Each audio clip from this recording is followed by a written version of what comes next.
Hello everyone and welcome back to the channel. This is Hunter from Outtenastrophotography. We got another clear night, and it might be the kind of last clear night that we'll get for at least a little bit, because we're expecting a massive rainstorm just in the next 2 days or so, getting about 4 to 6 inches of more rain, like we need any more rain.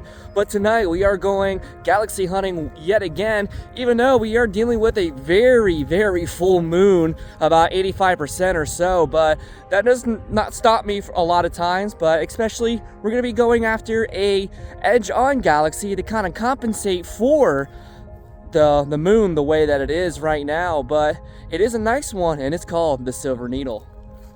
Now, the Silver Needle galaxy is located in Canes Venatici, and they're not too far away from the Big Dipper in itself, but it's a nice, fairly large edge-on galaxy. It's about 10.2 magnitude and about 6.5 million light years from our little blue marble here, but it is a nice one. I like to do edge-on galaxies when it kind of gets a little bit closer towards the full moon, because I'm not really too worried about getting an intricate spiral detail on it, especially if it's face on. But edge-ons, I usually had pretty good luck with the full moon or so, that since we don't really have any nebulas now, because it is galaxy season after all here in the northern hemisphere. So that's what we are going to be setting up tonight. I'm going to be using my old trusty 4-inch refractor to get it done.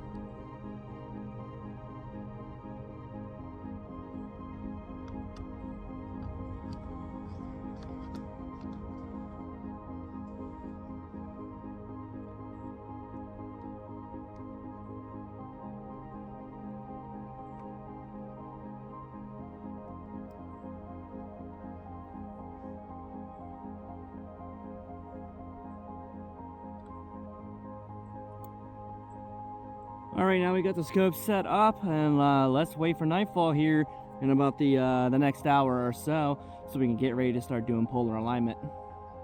Now tonight, imaging the Silver Needle galaxy, I will be using my 102mm Explorer Scientific.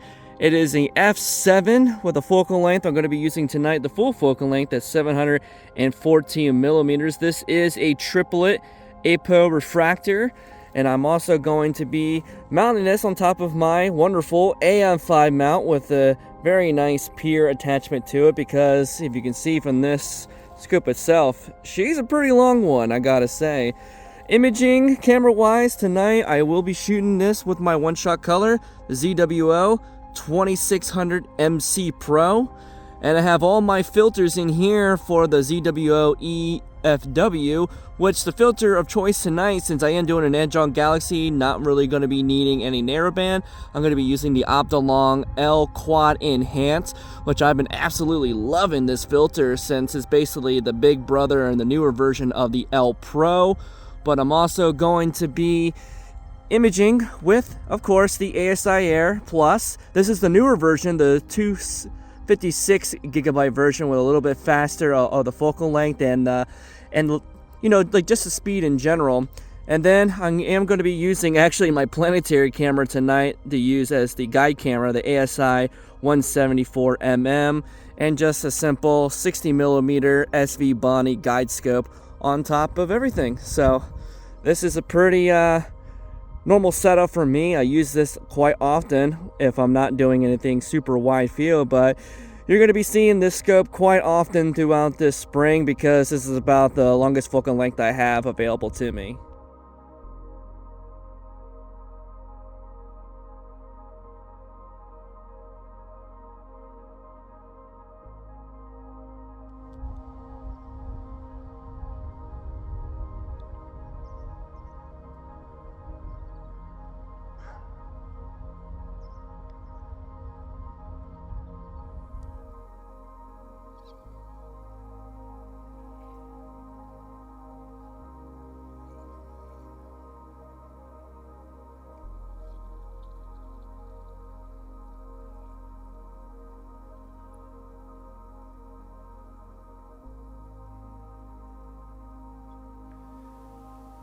Alright, now that we have set up our polar alignment, let's go ahead and get our image sequence ready to go. So we're going to be first finding our object for this evening.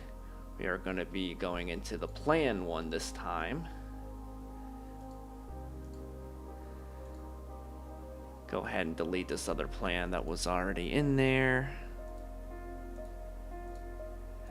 Let's go ahead and set this up. So I forgot what the numbers are for this, but luckily now you're just able to type in what you were wanting to see, like the silver needle. Confirm that.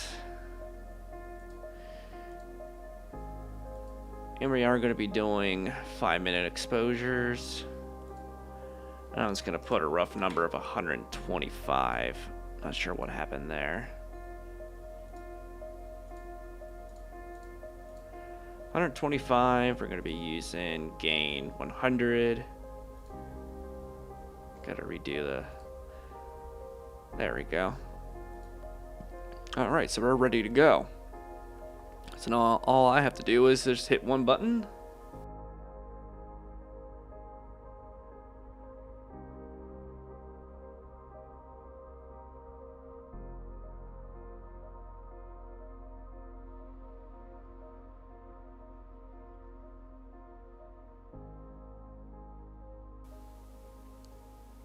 Now we have begun auto guiding, and now we're in focus. Let's see what our first image comes up as. Now we should have our first image rolling in as we speak, just waiting for it to load and see what we got. And there we go, we have it right there in the center. We are looking at a nice satellite trail through it though, but it is a start for now. I'm starting to see some more dust spots showing up on my edges here, but all that will be taken care of flats in the morning. So let's see what we end up with out throughout the night. See you in the morning. Alright, now we have made our way to the computer. We got about 9 hours of data. I have already stacked it ahead of time, so let's go ahead and get into some processing. Let's see what this looks like straight out of the stack, and we can definitely see the brightness from the almost near full moon, but all in all, the detail in the center for the silver needle is actually not that bad in general. So the first thing we're going to be doing is a little bit of some gradient correction with the new tool from PixInsight that's built in, the gradient correction tool, and they've actually added a simplified model to this now. So we're going to go ahead and just write the default for it and see if it helps with this gradient and this ring that I usually get around with my Explorer Scientific. There we go. That actually did a pretty decent job of trying to handle this ring. It is still there, only a little bit, but it's definitely better than what it was. So we're going to also do a little bit of some DBE. I'm going to put a little bit of enhancement in there, but I'm also going to be taking care of the stars, removing them from the DBE, so I can just focus more on the background of this without impacting the stars.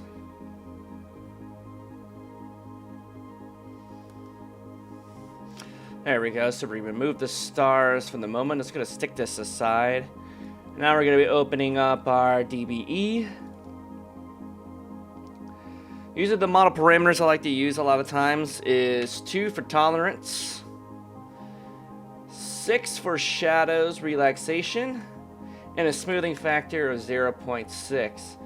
Going over to the sample generation, do sample sizes like 100 and about 10 per row. So I get this nice grid, but focusing right around where that halo is that I get, I'm just going to add a few extra points in through there to kind of help tame it down a little bit.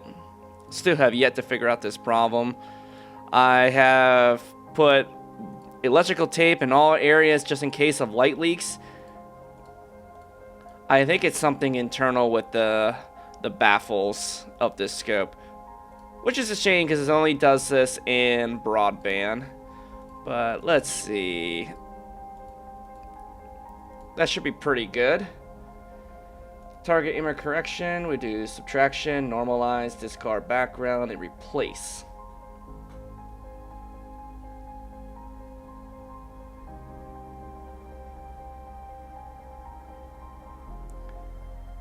When I'm doing like single galaxies like this, I usually don't really care too much about the extra background because I am going to be cropping this in since I did 2x drizzle. So this is like a really large image, like 12,000 by 10,000 pixels. So we're going to go ahead and just replace the stars back with a little bit of some pixel math. Use the expression editor. Take this one plus this one here and just replace the image. Get rid of this background model. And then now we're going to do a little bit of some blur exterminator. Going to do 2 rounds of that. Do the correct only. Just in case we get a little bit of some deviations in our stars from like poor tracking at times. Just to make them nice and round. And then we'll throw another one on there specifically for stellar sharpening of the image. Alright, now the blur exterminator is done. Let's go ahead and do a little bit of some color calibration. And going to be using SPCC to be doing so. Should already have my new filter set in here since I used the L quad. Let's go ahead and select those for our RGB and just drag and drop over. Alright, so we did our color calibration. We're going to go ahead and crop this image first before I fully stretch it, so I know what I'm working with. So I'm just going to use the dynamic crop tool. I'm going to crop it inside of where that ring is. So we get in nice and tight for this image. Like right there looks pretty good.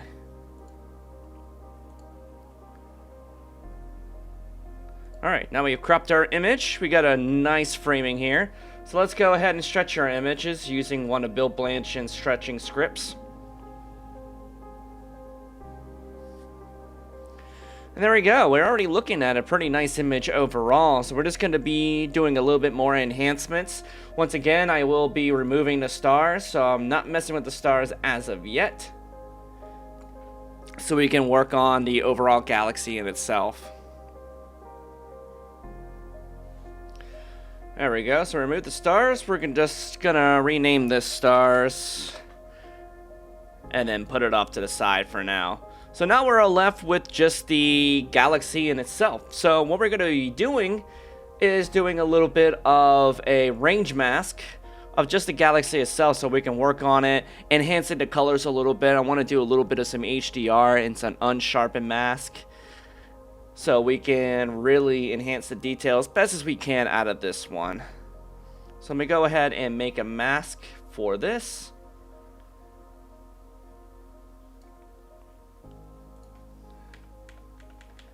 Get just the galaxy in itself. Blur it a little bit. We're going to be doing a little bit of some HDR at first. So go ahead and put my mask on top. Hide it into the background. And the one I like to use is under the script toolboxes, and it's called Create HDR Image, because it gives me a live preview of what I'm doing. So that's always the nice part about this. And then you can set the mask of wherever you have it for the center here, because you can zoom in a little bit, you can add some more layers, reduce some layers. You can change the intensity of everything. If you want to add some more saturation to this, you can. I'm also going to be doing that manually as well with the curves transformation. And there we go. That just brings a little bit more oomph to it in general, especially right near the edges. There we go. So we're going to get rid of this one here and name this Starless. Alright, with the same range mask that we made, we're going to put it over this image, and we're going to go into some curves transformation so we can give a little bit more color to this. And that's pretty much all I'm going to be messing with, is just applying some saturation to this. So I get that more like silverish blue in it. But like 2 layers, that looks pretty good. And there we go, looking pretty good. I'm gonna remove the mask now, and I'm actually gonna do a little bit of some noise exterminator on this before I go and sharpen.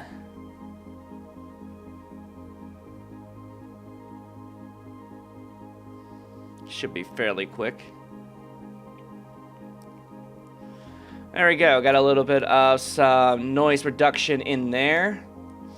Now what we're gonna do is bring the same rage mask right over again. But then we're gonna use the unsharpened mask, do a little bit of a preview. We're gonna zoom in a little bit. Just to give a little bit of that core some punch.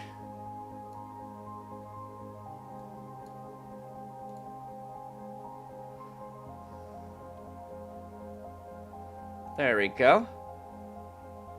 Got a little bit of some punch there in the end. And that's pretty much good. There's not really much you can do with an edge-on galaxy like this, especially with the moon, because we're not looking at any big individual details with this. We're basically just looking at a nice silver line. That's why it's called a silver needle galaxy, because it's basically 90 degrees in comparison to view for us. So we're only seeing on the side there. There's a little bit of some dark lane in the side of there. We can try and bring it out a little bit if we want to with like some localized histogram. Local histogram equalization. But you have to be very careful when using this too, because you will get a lot of noise in the background if you can. I always definitely recommend, if you do that, just add your range mask back in so it only focuses on the center portion of the image. And you can play with the sliders a little bit. Like right there looks pretty good, as a matter of fact.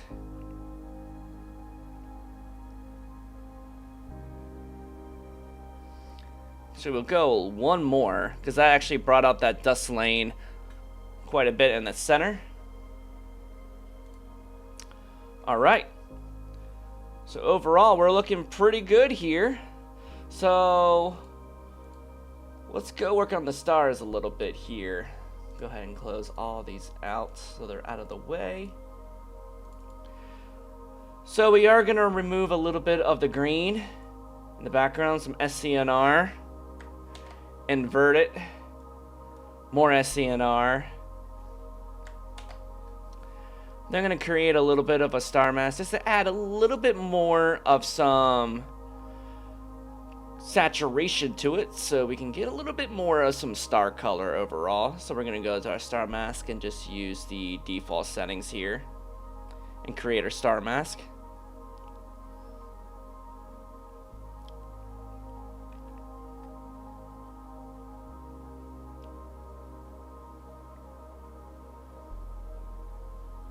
There we go, we got our star mask. Put it over top of here. And let's just give it just a tad bit more saturation, not go overboard with it. There we go. Get rid of our old star mask. Alright, so we have our stars, and we have our starless image. Let's go ahead and add them together and see what we come up with. I already have a recombined stars script here. Create a new one. There we go, we recombined the stars, but I'm not liking the fact that the background is still really bright. No surprise, because of the near full moon. So we're gonna mess with a little bit of some histogram adjustments just to kind of take care of the background a little bit. So let's open this up and bring it down a little bit.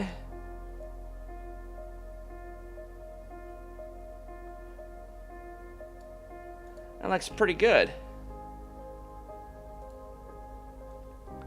Might hit it with one more round of some noise exterminator, because I do see a little bit of some coloring differences in the background. There we go. That's a pretty solid image in itself for about 9 hours on the Silver Needle Galaxy. And we're going to go over to Photoshop for a little bit and just to add a little bit more of some final touches to this image in general. So we got a lot of nice detail there in the center for this image. The background's looking quite nice. We're just going to do a little bit of some fine tuning, and I'll show you a little bit of a tool script that I use. You may have noticed for some of the stars, if you kind of like that star spike, I kind of like to put them in, especially when I'm working with galaxies nice and close up. It just gives that nice Newtonian look, but it's a nice tool, and I'll be able to share that down below in the description if this interests you as well for something along those lines. So let's head over to Photoshop. Alright, now that we're in Photoshop, I'm going to show you a little bit of what I do with Photoshop to kind of just give some last touch-ups to this image. The first thing we're going to be going into Filter and Camera Raw. I'm going to take in a little bit and reduce some of the color noise that I see in the background model, especially when I'm trying to cut down on the blacks a little bit. So I'll be ready just to go right in here and find the noise reduction. And the color, just kind of give a little bit of some umphs here to remove some of that background color that I see. And just do some small sharpening. And bring out a little bit more of the detail in general. There we go. And then this other tool I can find here is from Pro Digital Software. It's called Star Spikes Pro 4. And you see you can have full context adjustments to your image if you wanted to add, you know, some star spikes in here just to kind of give a little bit of some sprucing up to it. You can change, you know, how strong or the length of the star spikes that you want. So it gives like a nice little look to it. You can also bring up the saturation of the stars too. You can change the rainbow intensity, you know, how many you want. You can flood the entire image with star spikes, but I don't recommend doing that. Something like this looks pretty good. Just gives a nice little touch to the end. So I like that pretty much right there. And there we go. You pretty much have your final image ready to go. If you like what you see, you want to see, you know, more tutorials of how I process this, like different kinds of images, just leave comments down below. Leave a like on the video, subscribe to the channel, it does help me out. And, you know, thank you as always for viewing, and hopefully to see you again here soon with another video, hopefully imaging of the night sky. And always remember, when you got a chance to have clear skies, be sure to take a look up at the stars. Have a good one, everyone, and I will see you next time.